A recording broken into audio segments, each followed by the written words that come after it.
ప్రభునందు ప్రియులైన మీకందరికీ యేసుక్రీస్తు ప్రభువారి నామంలో శుభవందనాలు తెలియజేస్తూ ఉన్నాం. దైవజనులు బ్రదర్ భక్త సింగ్ గారి పరిచర్యల నుండి అలసిన వాణిని ఓరడించు మాటలు. మే 19. మరియు అబద్ధ ప్రవక్తలు ప్రజలలో ఉండిరి, అటువలనే మీలోనూ అబద్ధ బోధకులుందురు. పేతురు రాసిన 2వ పత్రిక 2వ అధ్యాయం 1వ వచనం. యెహోషాపాతు అహాబు యొక్క వలలోనున్నాడు. అయినప్పటికీ నేడు యెహోవా యొద్ద సంగతి విచారణ చేయదము రెండెనెను. దినవృత్తాంతముల 2వ గ్రంథం 18వ అధ్యాయం 4వ వచనం.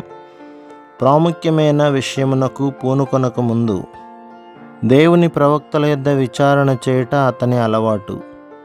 అహాబు కూడా ఈ విషయమునకు సమ్మతించెను. యెహోషాపాతు దేవుని ప్రవక్తలను గౌరవించునని అతనికి తెలియను. సంప్రదించుటకు 400 మంది అబద్ధ ప్రవక్తలను సిద్ధముగా నుంచెను. అందువలననే యెహోషాపాతు ఒక ప్రవక్త కొరకు అడుగుగానే అతడు 400 మందిని రప్పించెను. అహాబు తాను కూడా దేవుని యందు భయభక్తులు గలవాడును అభిప్రాయము కలిగించవలనని తలంచెను. అయ్యో, ఆ 400 మంది కూడా ఆత్మీయముగా గుడ్డివారే.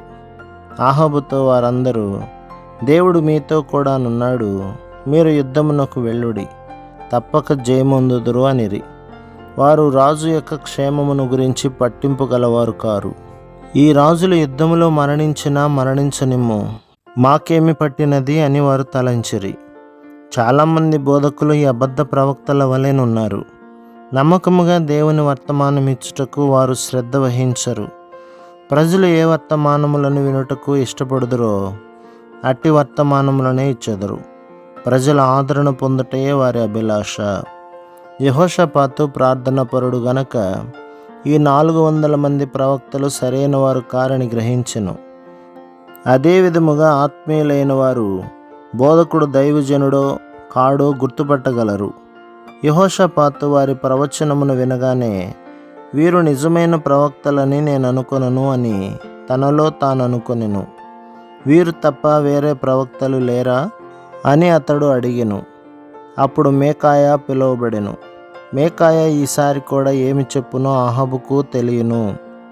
అతడు తన పరివారములో ఒకని పిలిచి అతనితో, నీవు మీకాయా వద్దకు వెళ్ళి ఆ 400 మంది ఏమి చెప్పారో దానినే చెప్పుమని అతని చెవిలో చెప్పుమని చెప్పెను. ఈ దినములలో కూడా చాలా స్థలములలో బోధకుడు బోధించుటకు వెళ్ళక మునిపే అతనిని ప్రక్కకు పిలిచి ఏమి చెప్పవలెనో ఏమి చెప్పకూడదో చెప్పెదరు. వారి సలహా అతడు పాటించని ఎడల పర్యవసానము ఎదుర్కొనవలసి వచ్చును.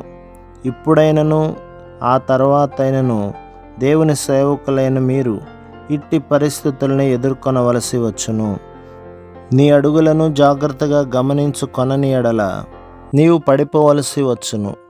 అందువలననే ఎంతో గంభీరముగా ఈ హెచ్చరిక మాటలను నీ ఎదుటకు తీసుకుని రావలసి వచ్చినది.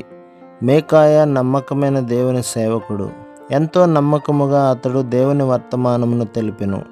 16 నుండి 22వ వచనం వరకు.